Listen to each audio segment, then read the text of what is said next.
Rédiger une procédure de travail est un point clé lorsqu'on est entrepreneur. Il est essentiel pour ton entreprise d'avoir des process clairs et bien rédigés. Pourquoi? Car le jour où tu vas déléguer certaines tâches, tu favorises pour le prestataire une bonne prise de poste et lui permets de travailler dans les meilleures conditions possibles. Les process sont naturellement à adapter à chaque personnalité et les procédures de travail peuvent changer d'une personne à une autre. Mais avoir cette base est essentiel dans ton business, quel qu'il soit. Voyons donc aujourd'hui 5 étapes clés pour rédiger une procédure de travail ainsi que quelques conseils pour que tout soit parfait. Marketing, études de marché, référencement, podcast, réseaux sociaux, monétisation. Le monde de l'entreprise n'est pas un long fleuve tranquille. Alors chaque jour, les clés du business vous permettent d'y voir plus clair avec des conseils et des astuces. Tout d'abord, qu'est-ce qu'un process? Un process est une procédure de travail qui décrit de manière concrète et détaillée toutes les étapes et actions qui permettent de réaliser une tâche. Par exemple, la rédaction d'un article de blog, la mise à jour d'un article de blog, la rédaction d'un post Instagram, la facturation client, la mise à jour d'un site internet, etc. Grâce à cette procédure de travail, on sait qui fait quoi et comment cela est fait. On retrouve notamment les personnes qui sont concernées dans ce process, les outils et matériaux utilisés. Une procédure de travail peut prendre différentes formes. Soit texte, soit image, soit visuel, une infographie, des petits dessins, de l'audio ou encore des vidéos. Mais une procédure de travail peut également être un mélange de ces différentes formes. Une procédure de travail a pour objectif de simplifier, de clarifier et d'optimiser la réalisation d'une tâche. En effet, ce qui est notamment pertinent en rédigeant un process, c'est de se demander ensuite de quelle manière une tâche peut être simplifiée et réalisée plus rapidement, notamment si on veut gagner en productivité. Pour un entrepreneur, rédiger des procédures de travail permet aux prestataires de services de savoir quoi faire, comment et avec qui potentiellement ils devraient travailler. Tout d'abord, il faut bien maîtriser la tâche avant de réaliser un process. S'il y a bien une chose importante avant de rédiger quoi que ce soit, c'est la maîtrise de la tâche. En effet, si tu n'as jamais réalisé cette tâche ou que très peu de fois, il va être compliqué pour toi de rédiger un process. C'est tout à fait normal.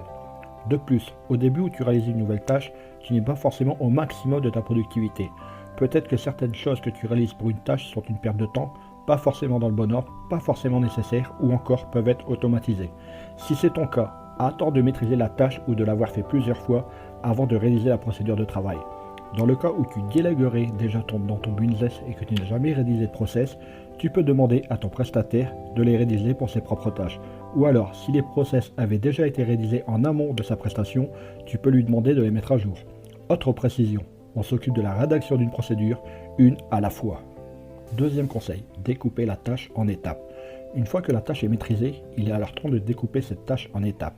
Ici, la question à se poser est: qu'est-ce que j'ai fait de manière concrète pour réaliser cette tâche? Tu peux alors commencer par lister tout ce qui te vient en tête étape par étape, dans l'ordre. Ce que tu veux faire ensuite, c'est en même temps que tu réalises la tâche, de noter ce que tu fais. Finalement, tu viens compléter ta liste et apporter des précisions peut-être oubliées. Il arrive de réaliser des process et au moment de faire la tâche de se rendre compte qu'on a oublié certaines choses. Cependant, tout doit apparaître dans ton process. Il y a la possibilité de couper les grandes parties de ton process avec des sous-étapes. Pour une étape, tu vas peut-être te rendre compte que plusieurs petites actions sont réalisées. Pour que la procédure de travail reste claire et lisible, lorsque celle-ci est trop longue, tu peux commencer par noter les grandes étapes, puis venir détailler les actions dans chacune d'entre elles dans des sous-parties. Cela t'évite d'avoir un gros pavé et de structurer ton process. Troisième conseil, vérifier le process en même temps que tu fais la tâche. Lorsque tu as commencé à rédiger ton process, il est important de vérifier si ton process est bon. Pour cela, une fois que tu penses ne rien avoir oublié, tu vas réaliser la tâche en suivant la procédure de travail que tu as toi-même rédigée. Tu vas tout de suite te rendre compte si certaines choses ne vont pas et pouvoir améliorer et optimiser ton process.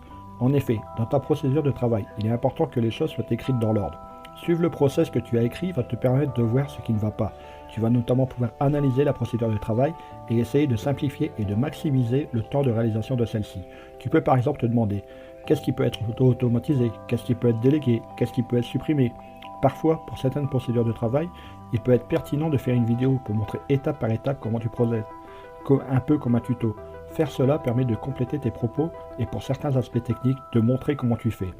Tu peux tout à fait créer une procédure de travail entièrement sous format vidéo ou alors rédiger en texte et argumenter avec des petites vidéos pour les aspects plus techniques ou complexes. Quatrième conseil, si tu veux créer un process, créer une checklist de ta procédure de travail. Une fois que tu as pu tester, optimiser et améliorer tes process, il est temps de passer à la phase finale. Pour cela, avec tous les éléments précédents, tu vas pouvoir créer une checklist avec toutes les étapes et sous-étapes de ta procédure de travail, ajouter les liens vidéo pour les étapes si tu en as, et lorsque tu fais mention d'un outil, n'oublie pas de renvoyer vers le lien ou la page directe que tu viens de mentionner. Dernier conseil, ajouter la checklist du process dans le template de la tâche. Il y a de nombreux outils pour élaborer un process. Cela va de Notion à Trello. Par exemple, j'ai un tableau de bord qui s'appelle Process, dans lequel j'ai intégré plusieurs pages avec tous les process de mon business triés par catégorie. Ainsi, dès que j'ai besoin d'un process, je retrouve tout sur ce tableau de bord. Ensuite, dans mon tableau de bord qui me permet de gérer ma production de contenu, dans mon calendrier éditorial, lorsque je vais ajouter une nouvelle carte pour un contenu, j'ai un template tout prêt dans lequel j'ai également intégré les grandes lignes de mon process. Ainsi, je sais exactement toutes les étapes à faire et je sais si j'ai oublié quelque chose ou non. C'est notamment un point que j'ai intégré dans la template production de contenu. Bien évidemment, c'est à toi de le compléter, mais c'est un vrai plus pour gérer ta production de contenu. Selon l'outil que tu utilises, tu as sûrement la possibilité de pouvoir intégrer tes process. Le fait d'intégrer tes process dans les tâches à réaliser te permet de toujours avoir ce fil conducteur. Par ailleurs, je te recommande d'avoir un endroit où tu peux regrouper tous les process de ton business et qui soit accessible. Peut-être que tu ne délègues pas pour l'instant dans ton entreprise, toutefois ils te seront utiles pour plus tard. Donc pense bien à la préserver dans un endroit. À retenir donc pour aujourd'hui l'essentiel sur la rédaction de process et de procédures de travail. Premièrement, les process sont des fils conducteurs dans la réalisation des tâches essentielles et récurrentes dans ton entreprise. Deuxièmement, les process se rédigent un à la fois. Troisièmement, pour rédiger un process, il est important de maîtriser un minimum la tâche. Quatrième point, lors de la rédaction d'un process, note tout dans l'ordre et dans les moindres détails. Cinquièmement, n'oublie pas d'agrémenter ton process en mentionnant les outils que tu utilises ou encore les liens si tu mentionnes des pages. Ensuite, si nécessaire, tu peux ajouter des vidéos, audio ou visuels à ton process pour compléter tes propos. N'oublie pas de vérifier et de valider tes process en les suivant toi-même. N'hésite pas à te demander qu'est-ce qui pourrait être amélioré, automatisé et optimisé dans ta tâche. Allez, au boulot! Hey, avant de partir, j'ai une petite faveur à te demander. Est-ce que tu pourrais donner une note et laisser un commentaire sur ta plateforme d'écoute préférée? Cela permettrait aux clés du business d'avoir une meilleure visibilité et d'être accessible au plus grand nombre. Je te remercie. Allez, cette fois c'est vraiment fini.